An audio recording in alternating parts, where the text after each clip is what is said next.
All right. Welcome to Rich Conversations. We have another fantastic episode. We're going to talk about outer space, which always gets me pumped up. We are talking with Joachim all the way in Singapore. How are you? Yes, I'm great, man. Hi, everyone. And it's a nice day, very Yeah. nice weather. And I mean, usually in Singapore, it's always nice weather. Either it's sunny or if it's terrible weather, then it's raining. So I'm good. And yeah, let's get the conversation started. Yeah, so we have like a 14-hour time difference. So it's morning by Yeah, you. We can see in your video there's yeah, bright sunlight, looks magnificent. Uh Usually I drink coffee during these conversations, but since we're recording late, I thought I'd take this bottle of Bordeaux out for a spin. It's I don't know if yeah. Looks viewers good. can see it. It's a little blurred out. Oh, there it is. Chateau Barry. I have no idea. It's a 2016 Bordeaux. Uh, so I'm gonna be sipping on this while I'm listening to you talk about outer space. Yeah. So why don't you introduce yourself for listeners and viewers? Yeah. So I'm Joachim. I am 25, and actually just graduated from university, and now I'm working as an engineer. Okay. But yeah, in my free time as a hobby, I really love astronomy, and I'm quite a bit of an enthusiast. I've been doing it Yeah, I for could tell. about actually almost all of my life, actually. But Okay. seriously speaking, maybe about 15 years. Yeah, Okay. so I've been in this for about 15 years, very, very seriously. And so, in terms of the interest, I like observing things in space. So, for example, the galaxies, planets, with my eyes through the telescope. And also, I do like uh, taking pictures as well. So there's the astrophotography side of it, and then sharing it online or with just friends and things like Yeah. What that. kind of engineer are you? I'm a mechanical engineer. Mechanical. So currently, I'm working in semiconductors. So really doing the really precision kind of engineering. So where we Wow. are trying to design machines, make machines that can have a precision of like microns or even submicrons. So we're talking maybe even nanometers of precision. So to some extent, actually, it's quite similar to astronomy because when you point a telescope at the stars, you Yeah. also need that level of precision. So kind of a bit of cross in terms of my hobbies and Yeah. then my professional interests. So yeah. Wow. Well, why don't you tell me a little bit about Singapore first? What's you've lived there your whole life, you said. Yeah. Yeah. What's like the general vibe of Singapore? Uh, well, it's I think now it's getting very crowded. It's a very, very densely populated city. So I would say actually the general vibe is it's very fast paced. Okay. And yeah, like in a sense, it's not very uh like there are a lot of social events, but it's not, I would say, very social, especially compared to some other countries, because a lot of the focus here is on work, and then Okay. usually we stay in our own social circles. But there is quite a bit of culture as well, um, because it was a city which came from the colonial era, from the British times, and so we've got a bunch of different races as well. So in Singapore, we've got Chinese, which makes up the majority, Malays, Indians, and then the rest, others, generally speaking. Yeah. And so these are the official races. So I think usually people always describe it as a melting pot culture. Yeah. Yeah. So because you've got uh, a lot of different people around. Yeah. But yeah, on a day-to-day basis, it can feel actually quite antisocial in a sense, because I think it's kind of like the general big city vibe where Uh-huh. everyone's doing their own thing, but yet you also get to interact with a lot of different kind of races, and in fact, people of different countries, they also come to Singapore to work. So yeah, generally it's very interesting because the cultures are just, yeah, a lot, many different cultures. Yeah, I hear more and more about Singapore. And I guess the big things that I hear is that it's safe, it's well run and Yeah. it's like a big financial like hub. Yes, yes, yes. It's very well run, and in fact, it's run like it's run like a big company. So yeah, the idea behind all of the governments and all of governance is really to try to grow the economy. So So how yeah, do you feel about the government? Do you feel like you're like I mean, how do you like the way it's run? well, in a sense, to some extent, it's a bit strict. It's a very like very focused on running the economy. But Okay. on the other hand, as you said, it's very well run, and that means Yeah. that in general, our job security is really good. The job market now it's not really been hit too hard by COVID. I mean, certain sectors like, for example, the labor market. I mean, the service industry, maybe a little bit more, but in Okay. general, in terms of economic investment, it's really good. So I think as Singaporeans, to some extent, we say that our life is a bit too easy because we don't really have to worry about, uh, you know, the things going wrong. Yeah. So that's when we tend to say, oh, okay, maybe, and we start to complain and say, uh, yeah, maybe the government could have been better in this aspect, or they Yeah. could have done this or that. But in general, it's really good. But I think we've just also developed that culture of complaining. Yeah. Interesting. Now you mentioned like about like the social aspect. Is it just because like people come to Singapore to work and like that's the Yes, focus? Okay. yes. There's a lot of foreigners who come to Singapore to work, and then also for the locals, there is some sense of a culture where, being Asian, we are brought up with the mindset that to be successful in life is to earn a lot of money. Yeah. So, yeah, that ends up becoming a focus. And well, it's not a bad thing to earn a lot of money, Yeah. but I feel like there is less. People are less passion driven, but rather it's more like like people usually do things because I mean, not entirely because of money, but like it's a big factor here. Okay. So it's a big factor there. Um, Yeah, it's just what just the culture. so like everyday life, what kinds of like sights, sounds, and smells are you observing and experiencing on the streets? Yeah, I hate to say it, but it's quite negative because sights and sounds is traffic and pollution and actually a lot of construction noises because Singapore is just growing so fast. Like almost every plot of like green grass, Uh-huh. if it's not developed now, it's going to be developed next year, and you would see it turn into a construction site so quickly. Yeah, so a lot of the noises actually are coming from construction sites and urbanization projects. But I think if we look at it from a different angle, and maybe if I say a bit more metaphorically, what are some Okay. of the smells or sights that we can see? And I would say it's the food, because Food. we've got like hawker centers here where we've got many hawker stalls, like many different um, food options and food stalls all bunched up together in one center. So then you Okay. can get almost any kind of food in that center. And yeah, actually, it does give off a very strong smell. Like you can smell all the aromas coming from hawker centers. But obviously, you need to be near these hawker centers to smell it. And it's really nice. I think Singapore, I'm not sure if anyone knows, but I think most people know it's known for the food. Like we've got so Okay. many different kinds of food because of the many different kinds of cultures that we have. Yeah. Yeah. Wow.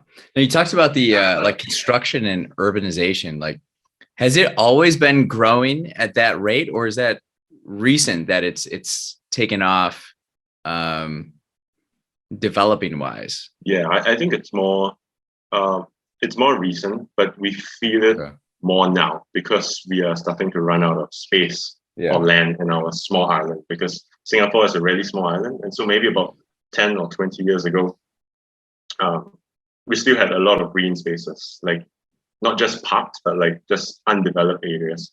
But Okay. now we are really running out of actual land that we can, build on.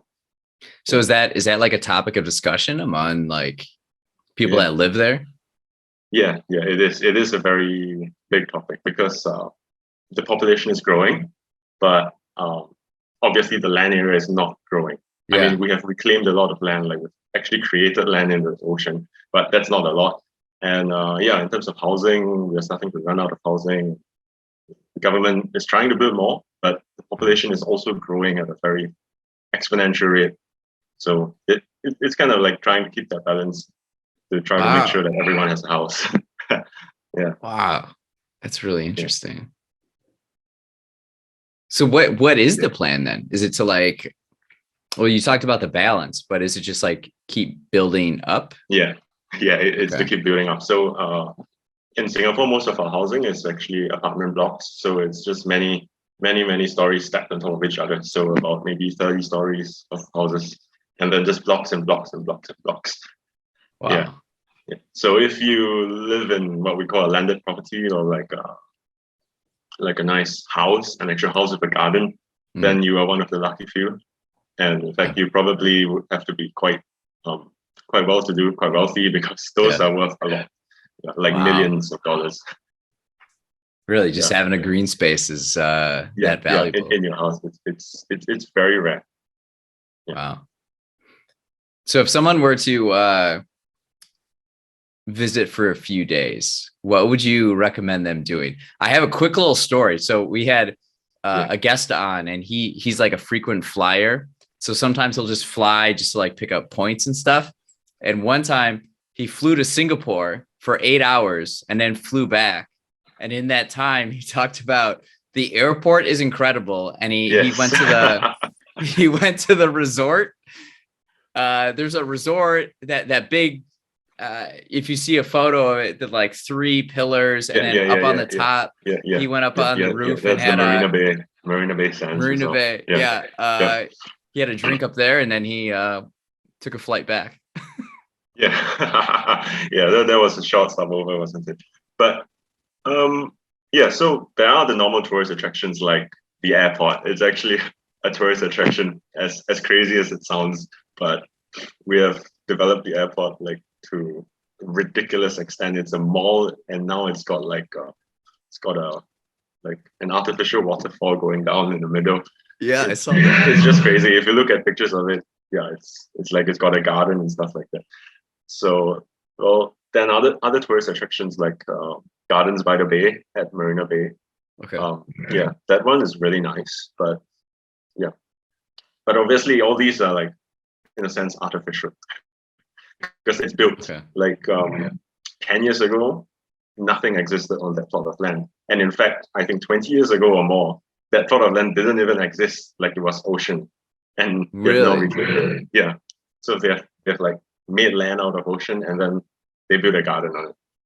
So that's like one of the tourist attractions, one of the more popular ones, as you said, Marina Bay Sands. That one sits on actually reclaimed land. So in your opinion, does the city feel artificial, too artificial, or no? Yeah, in my opinion, yes. Because a lot of things are built, like created just for the sake of making it, just like the airport. Because you can do it, let's do it type of thing. Yeah, let's do it, and let's try to attract some tourists. Bluntly speaking. And like, for example, the casinos, stuff like that. But I think in terms of something that is not very touristy, that I really like about Singapore, is that we have some really nice nature reserves. So we have like a central catchment area in the middle of Singapore where it's a nature reserve. And the moment you step into it, it feels like you are in a rainforest, like a tropical rainforest. So you can go from middle of the city into tropical rainforest like in 5 minutes. And I think that's really cool. So if you ask me what I like most about Singapore, is that you can come and visit Singapore, and you can visit a tropical rainforest and get that experience without leaving the comforts of the city. So so we've got like a treetop walk, like with a bridge that runs through the canopy of the rainforest. Okay. So I think that's really cool. Have you ever been in New York City? Yeah, but that was when I was like so young, when I was like maybe 3 years old. So I don't remember much. I'm curious if like Central Park feels like that in a way to some. Like to the nature reserve I'm talking about, right? Yeah, but No, you're no. talking like a even Like more a nature real reserve. forest. Like this is Okay. a real natural heritage forest. Okay. Like the one of the few remaining ones in Singapore. It's okay. Yeah, It's one of and you can the visit that. In fact, it's the only remaining one because the others are all sectioned off for military use. okay. Okay. Yeah, Wow. yeah. Interesting. So that's one you can visit. That's really nice. Well, shifting gears a little bit, what originally sparked your interest in observing the universe and our solar system? Yeah. So as I mentioned earlier, I started at a very young age, right? So I think it really started with my dad, who had an interest as a Boy Scout, according to him. Like he liked looking up at stars and learning how to navigate with stars. And so when I was about 3 years old, he said, okay, um, let's take this interest a little bit further. And he bought a small telescope, like a really small one, like a Picanoo. But yet, I mean, that was like 20 years ago. So Yeah. even the small one cost like $1,000. Wow. So yeah. And then that's how we started to get a bit more interested in the stars. Like he would bring me out to some of the darker areas in Singapore and also to Malaysia to stargaze, like when I was still young. And then we started to join some astronomy clubs here. And it's just exposed me a bit to the skies. And obviously that really, really piqued my curiosity. So I think when I was about 12, yeah, that's when I got into it seriously and we bought a much bigger telescope. And then from there, slowly developed this interest that turned into a passion that probably you could say turned into an obsession. Yeah. Wow.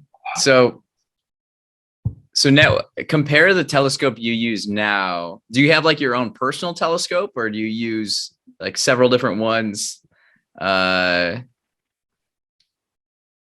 I I've guess got a few.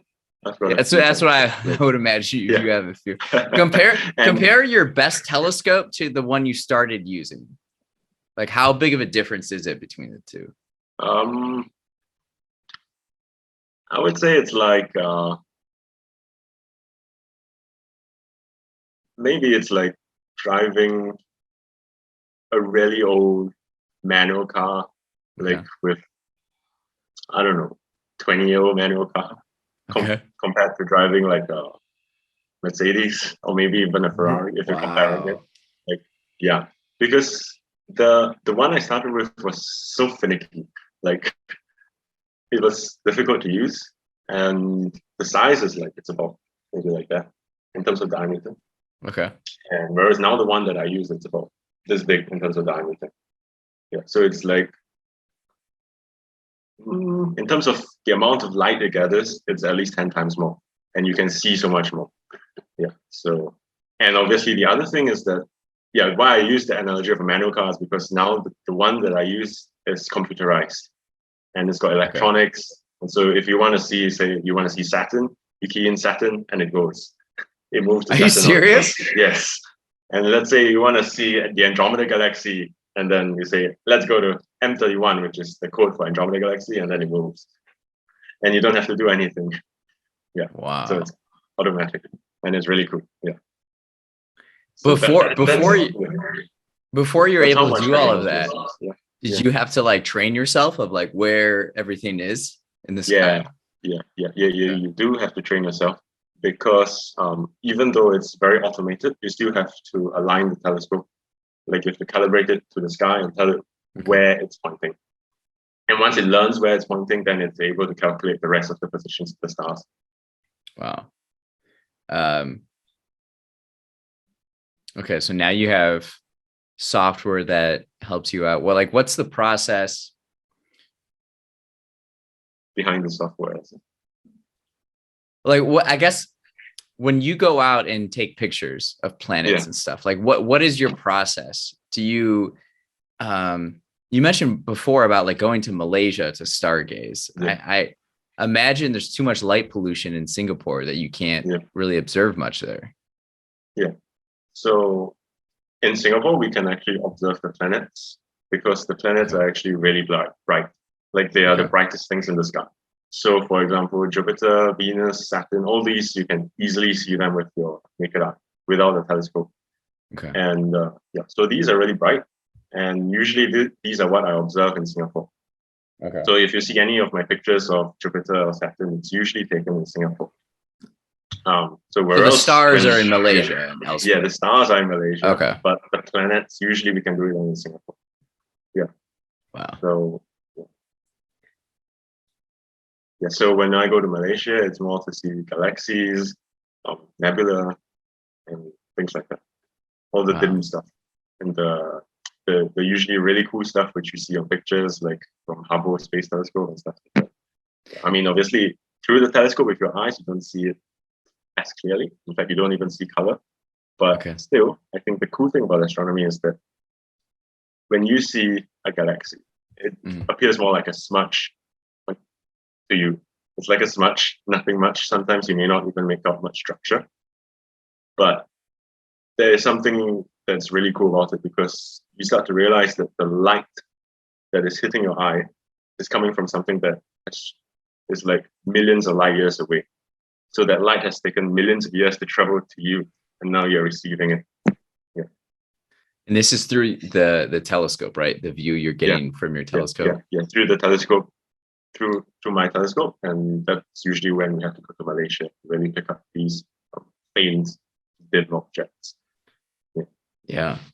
That's pretty profound, isn't it? To think about? Yeah, it is. It is. And I think the the most the most crazy thing about astronomy is that when you stand out there under the Milky Way and you look up, there is a certain kind of feeling which I just can't describe.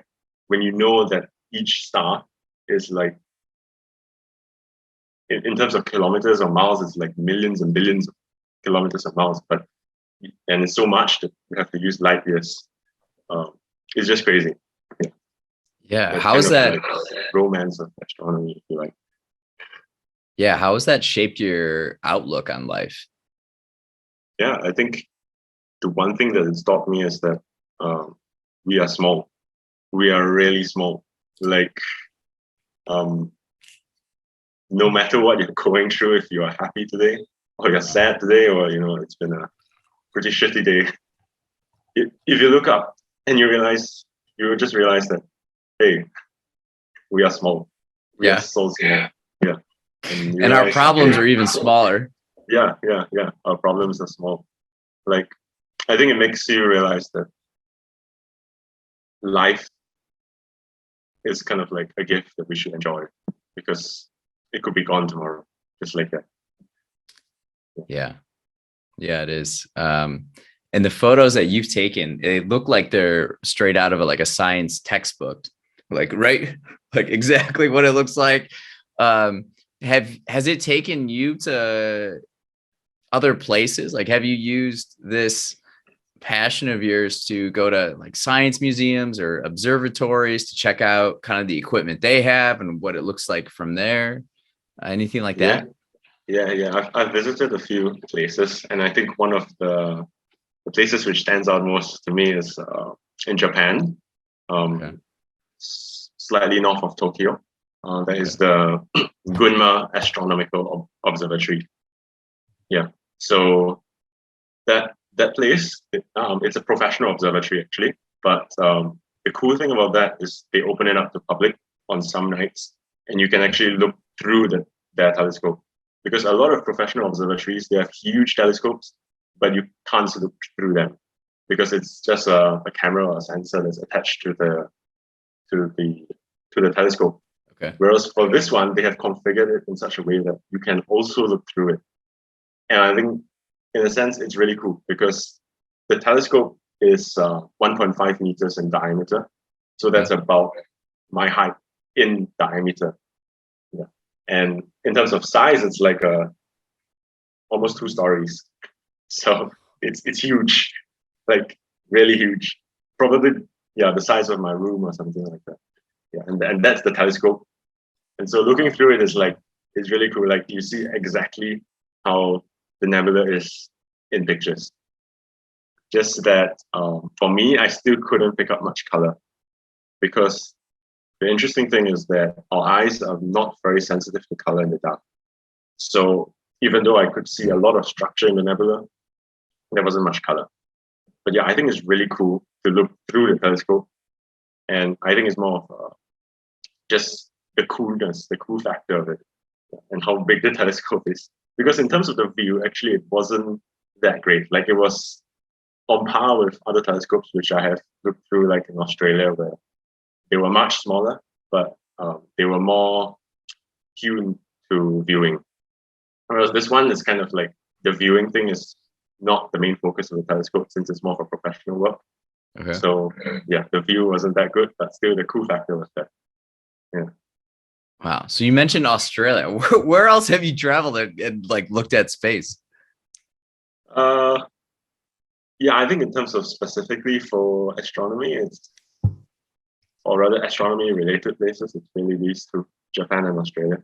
Okay. But it's kind of like as part of a holiday. And like, there are certain places in Australia that they've got like astronomy nights where public can just come in, pay a fee or something, and you can look through the telescopes. There was one place just south of Brisbane. I think it's Twin Star Guest House. It's actually a bed and breakfast with an observatory at the back. So it's run by an old Japanese couple, and they've got like this observatory in the back with like an 18-inch telescope. So it's 18 inches in diameter, so maybe something like that. Oh. Yeah, it's huge. Yeah, maybe six feet tall. Yeah. So Wow. the views there were really good. This was at a bed and breakfast. Yes, it's a bed and breakfast, but the selling point is they are astronomy enthusiasts. like crazy about astronomy. Was this in like a kind of like a remote part of Australia? You said out of Brisbane, really remote. But like I'm sure it was a little bit more remote, right? Yeah, probably like 3-4 hours out of Brisbane. Yeah. Those are really cool moments when like for me, the first time I probably experienced this, I was like road tripping by myself out in the American West, and I was driving from Colorado through Utah to Yellowstone, and I never seen the stars so bright that I just pulled over to the side of the road, and I got out and I just looked up, and it's like it just comes I'd never seen it before like that. Yeah, it was it's so wonderful.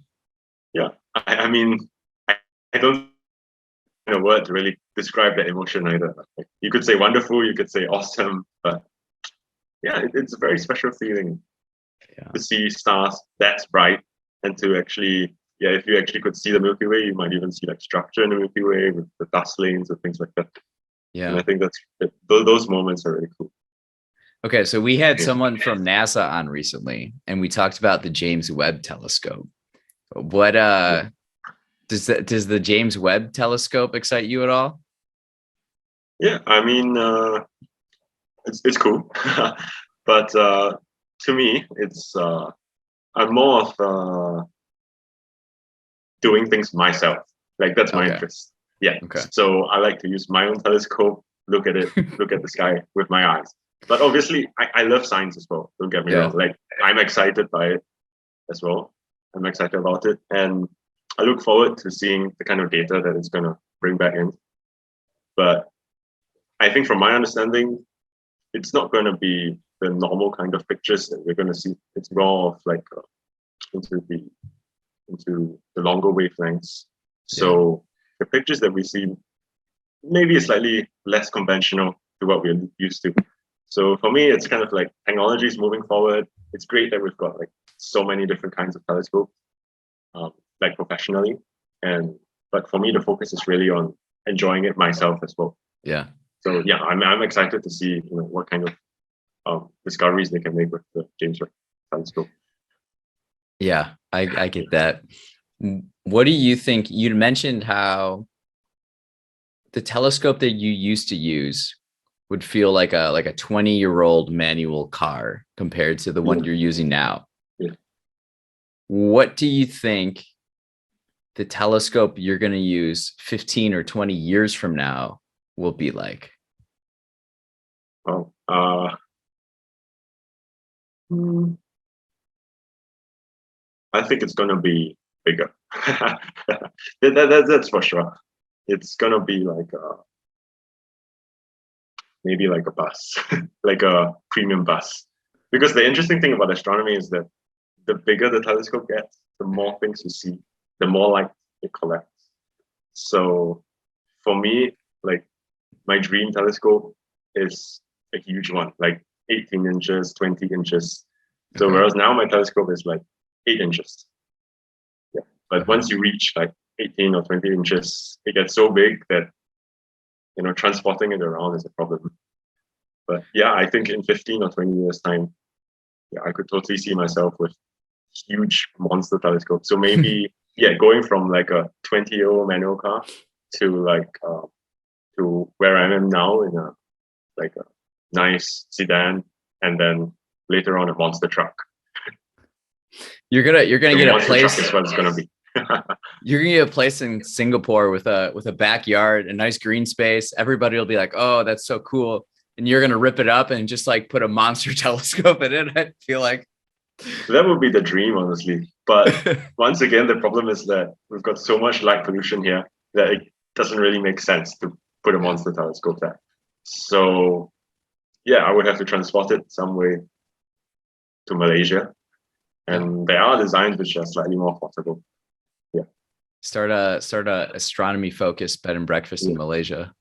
yeah. That would be cool. That would be like my life dream. So it sounds like the technology itself and the telescope hasn't changed much since probably like hundreds of years. Like the bigger it Yeah, is, the more light it allows in. yep, yeah, yeah. So in terms of the basic technology of the telescope, like the principles of how it's working, it's the same. It's been the same for like at least 100 years. But in terms of the precision to which we can manufacture these telescopes, then it starts to be, now it's much better. So even though in the past you might need a huge telescope, now you can get the same quality with a much smaller telescope. Yeah. And obviously, on the other side is the technology with the electronics, the computerization of telescopes, which makes things a lot easier and also allows you to find things a lot quicker. And in fact, also track the things as you observe it, rather than having to move and follow the object as it moves in the Yeah. sky. Yeah. Less work on your end. Yeah. Um, do you have a favorite planet other than Earth? Yeah. For me, it would be Jupiter. And I think for a lot of other people who like or observe planets, it's Jupiter. And that is because of how dynamic Jupiter is. Really? Because yeah, it's so dynamic. Like it can almost change from usually from week to week, but if you're really lucky, maybe from day to day. Yeah. So I'm talking about like the clouds and the way it's moving on Jupiter. So I Okay. think for those who are familiar, it's like there's the Great Red Spot. And if you observe the Great Red Spot, it can change over the course of a few months. And as gases, hit the Great Red Spot and causes, vortices to come off the Great Red Spot and things like that, you can see storms building or storms, subsiding. It's really cool. Like you can see a lot of the gases mixing in Jupiter, and that's why I really love this planet, because every time you look at Jupiter, you don't really know if you're going to see something new.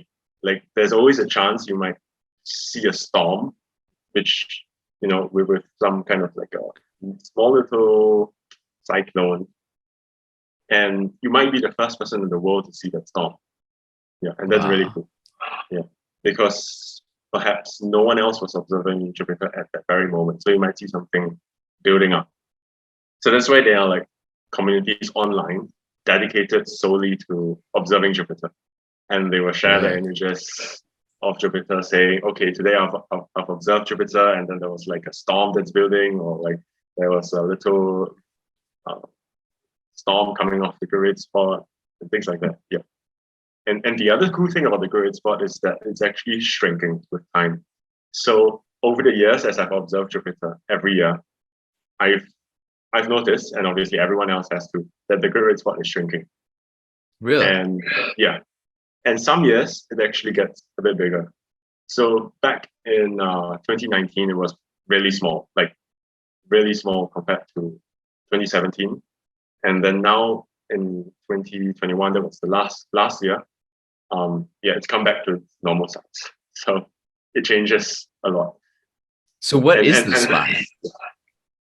Yeah, it's an anticyclone actually, which is just like a tornado, a cyclone, a big storm, a huge storm that could fit a few Earths into it in terms of the size. So it's really, really big.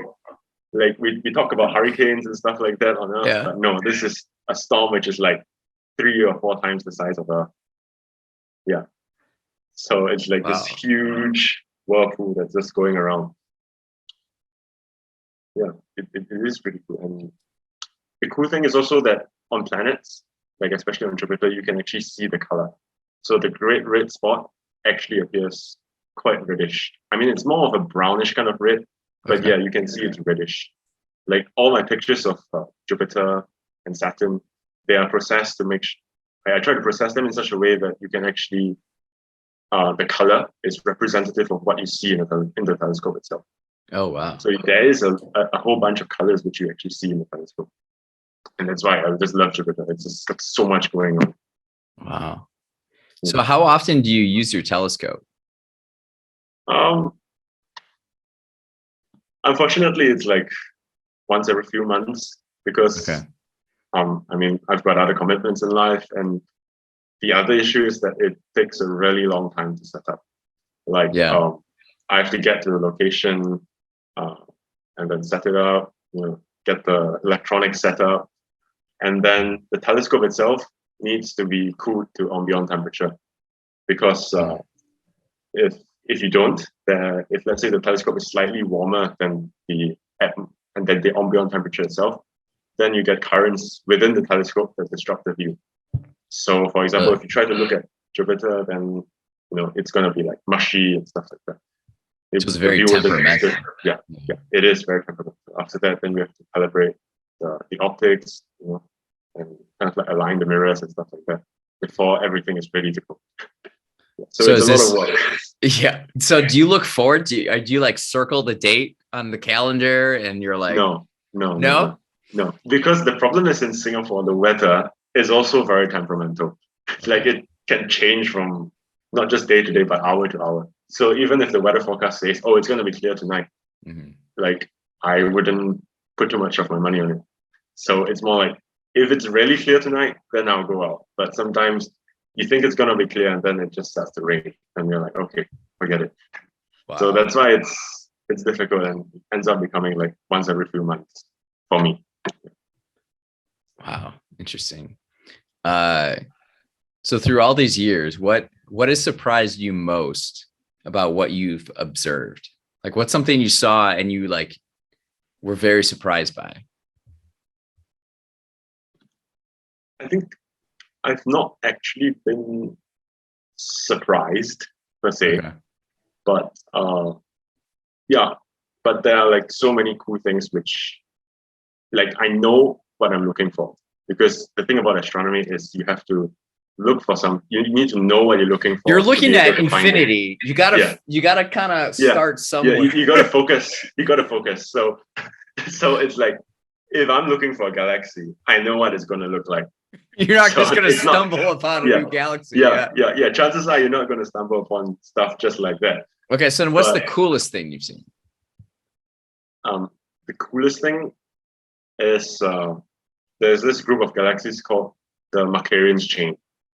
So when I focus my telescope on it, you can actually see like 10 different galaxies in one field of view, in one eyepiece. Really? So I just look in and it's like 10 different things, 10 different galaxies, which are millions of light years away, all staring at you. And it's like, whoa, that is really cool. That's like my favorite object or place to look in the night sky, because of just how crazy it is. So that Markarian chain is actually part of the Virgo supercluster, if you've heard of it. Yeah. How do you say it? What is it? The Virgo supercluster. So Virgo, it's in the constellation Virgo, and it's a super cluster of galaxies, and there are like a whole bunch of galaxies in that area. And yeah, I think in some sense it's very surprising because you can actually point your telescope anywhere in that region and you would see some galaxies. Yeah. Wow. Yeah. Do you think in your lifetime you'll visit outer space? No. You don't think so? I don't know. Personally, no. But it's quite funny because when I was really, really young, I actually wanted to become an astronaut. But as I grew older, the urge to go to space was like, nah, just died down. And yeah, for some reason, I think I realized that it's probably not going to happen. And also, I just grew to appreciate just being on Earth, because I think if you know how to appreciate it and you know where to look, it is as cool as being in outer space. Yeah. But So obviously, if I had the opportunity, sure. So you don't need to make the whole big effort and big hassle of actually physically going there when you can just be here right now in this moment and appreciate what you're going to see. I think that totally encapsulates my feeling now. Yeah. Okay. Because there are like so many things in the night sky to see, so many different galaxies, and even, for example, the moon. In fact, I think one of the things that surprised me recently was the moon, because you have some great photos of the moon. Yeah. Like, I was surprised at how much detail I could see. Like, I could see like lava tubes, ridges, mountains, and valleys of the moon, and felt like I was on a holiday, on a tour. And that was during like when COVID was at its peak. So we're all under lockdown and stuff. We can't travel. And just looking at the moon from the telescope, and you gone to the moon. I felt like I was on the moon. I was like flying over the surface of the moon, and that was still really cool. Yeah. Wow. So that is cool. Many cool stuff. That's really cool. Is there anything like any experiences that are like on your bucket list to do for observing space? Totally. I think the number one experience for me would be to observe a solar eclipse. Because I have not, or rather a total solar eclipse. I've not observed a total solar eclipse. An eclipse is when the moon blocks the light from the sun, and a total solar eclipse is when it blocks it completely, such that there is a total darkness. So day turns into night for like 1 or 2 minutes when the moon covers the earth. The moon covers the sun in the sky. So yeah, a total solar eclipse, that is like the number one thing on my bucket list. Really? How rare is it? It is very rare, and actually it only happens twice a year on the earth. On the entire earth, it only happens twice a year on average. And usually, because of the fact that earth has got much more ocean than land, it's usually over ocean, or it's over some obscure part of the world. So it's really difficult to try to hunt down a total solar eclipse. So occasionally it does cut through like large bodies of land, like the next one, which might be possible, would be next year in 2023. There's one that kind of like grazes the northeastern tip of Australia. Yeah, but it really, the area which you can observe it in is so small that it might not actually be practical to try. Yeah. And then I think in a year later or something, there's one that cuts across America. Yeah, the United States. And then, when did you say? I'm not sure because I can't remember the date. I can't remember the year, but it's in a couple of years' time. I know there's one that cuts across the United States. So there was an eclipse here. I want to say like I think 2 or 3 years ago. Yeah. It was like it was kind of a big deal. I remember. Yeah, it is. It is. I went to the park by my house, Wells Park, and there were a ton of people. There's like 3 or 4 baseball diamonds there, and just like grass. It's just a large park area, and people brought like beach towels, and some people had telescopes, like. And I just sat there, and then it was like dark for a moment, and you could see I think I brought my sunglasses. You weren't supposed to look directly at it. Yeah, yeah. Is that a thing? Yeah. You shouldn't look directly because of all the UV radiation that the sun gives off. So Okay. you might not feel it, but it can do a lot of damage and harm to the eyes. So that's why usually we have special solar filters which cut out like 99.9% of all the light. And then that's when it's safe to look directly with a solar filter, a proper solar filter. So Okay. yeah, even with sunglasses, it's not really good. But I don't know. For you, was it a total solar eclipse? Like, did it get It completely dark? it wasn't like you would it was day and now it's night. It was more like Yeah, it just didn't it's down. dimmed. It was dimmed for sure. Yeah. So like, I think for you, you saw a partial solar eclipse. So Yeah. that's when most of the sun gets blocked, but not all. But if you actually travel to the right locations, you can actually see a total solar eclipse, and then it goes completely night. But the interesting thing is that when the moon blocks the sun completely, so that's when we call it totality, and everything goes dark, you can actually look at the sun directly without any filters. Because at that point, the sun is completely blocked, and all you see is like the corona outbursts around the sun. So I mean, I've not seen it personally, but that's what I want to see one day. So that's the only moment, like for 1 or 2 minutes, when you can actually look at the sun directly without any solar filters. But at all other times, you have to use the solar filter. So how soon in advance can you figure out where it's going to be like a total eclipse? In fact, you can figure it out in advance, like years, like decades in advance. Like if you go online, there are calculators which calculate solar eclipses up to any date you want, and they can backdate solar eclipses up to any date you want as well. Really?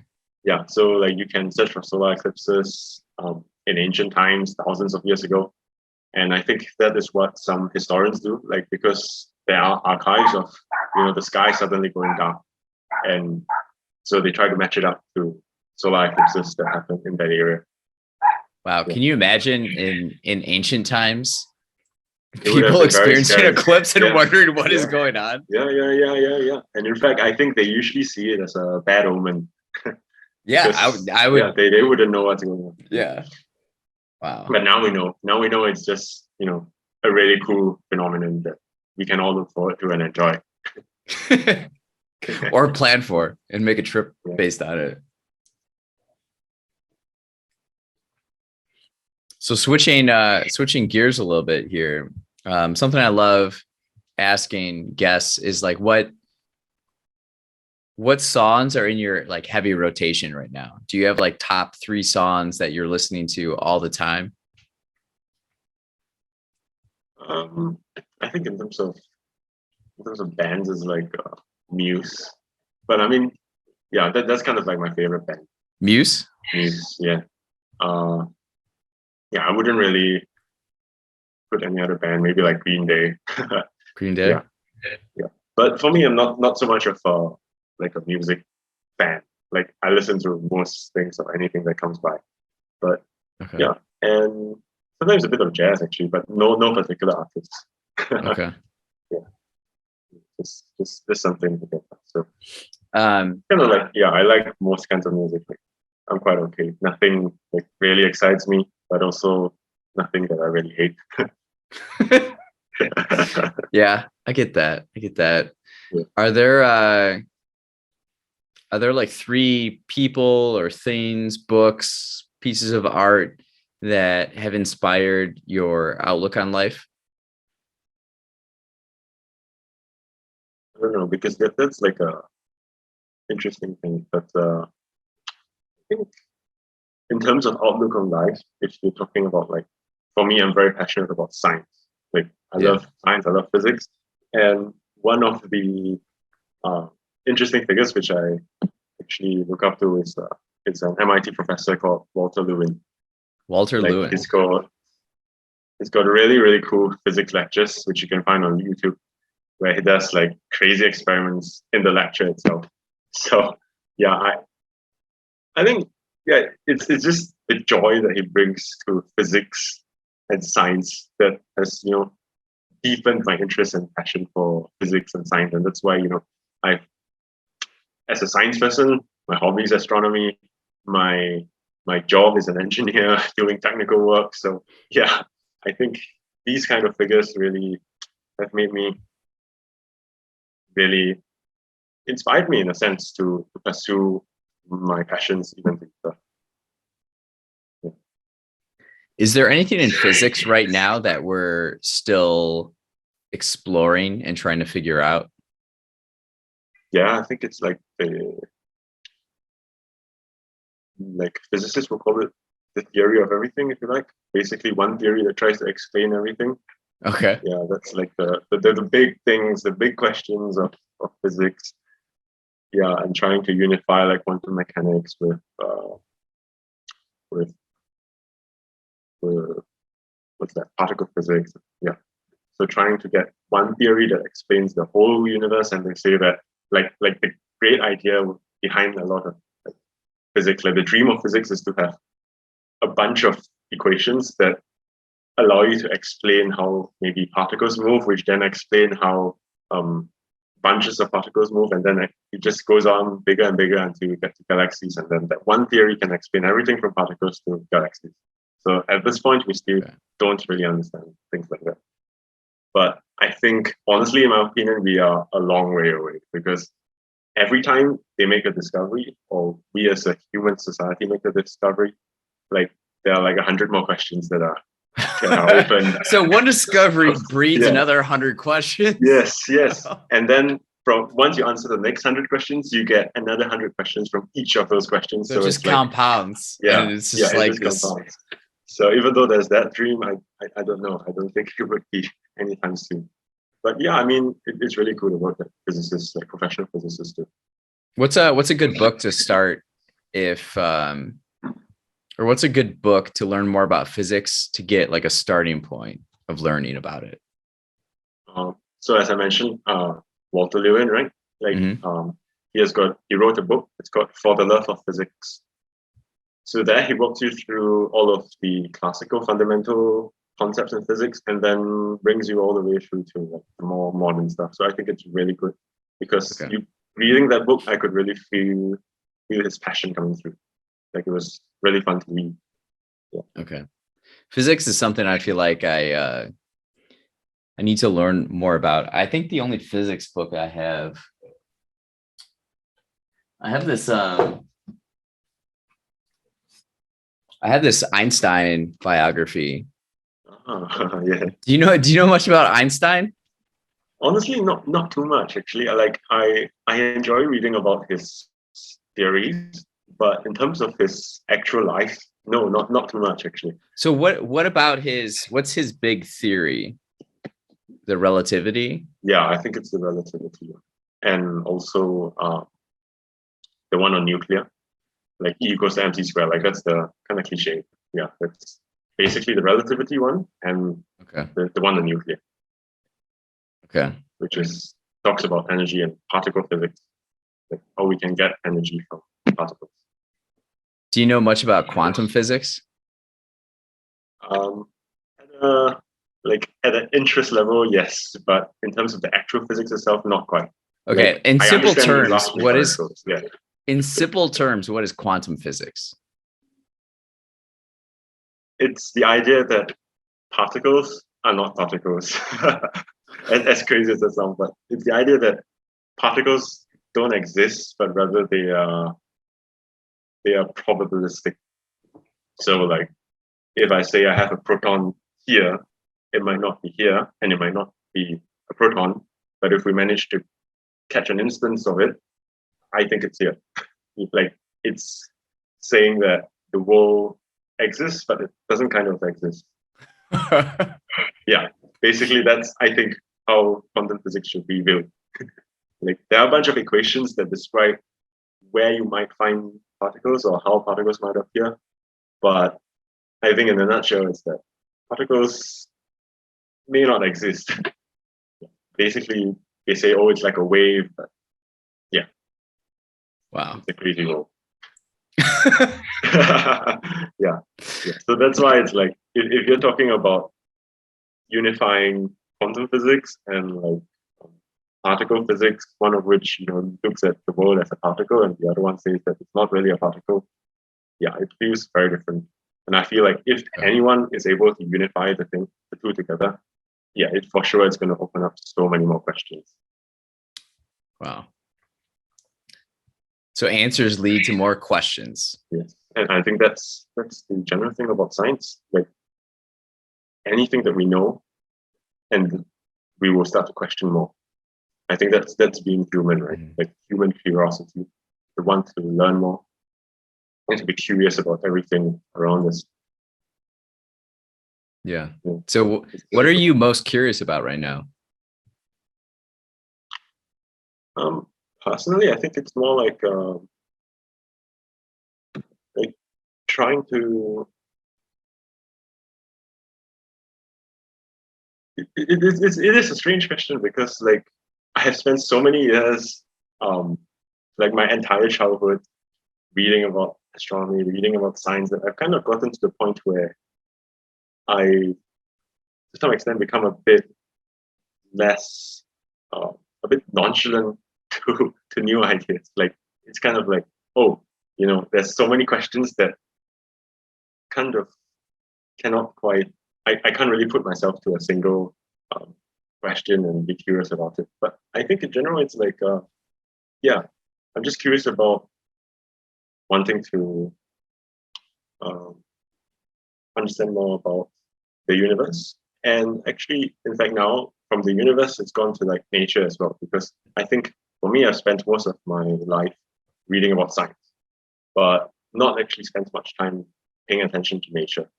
So like, not a very deep kind of curiosity, but like I've started to pick up bird watching and looking for animals in Singapore, and it's quite cool.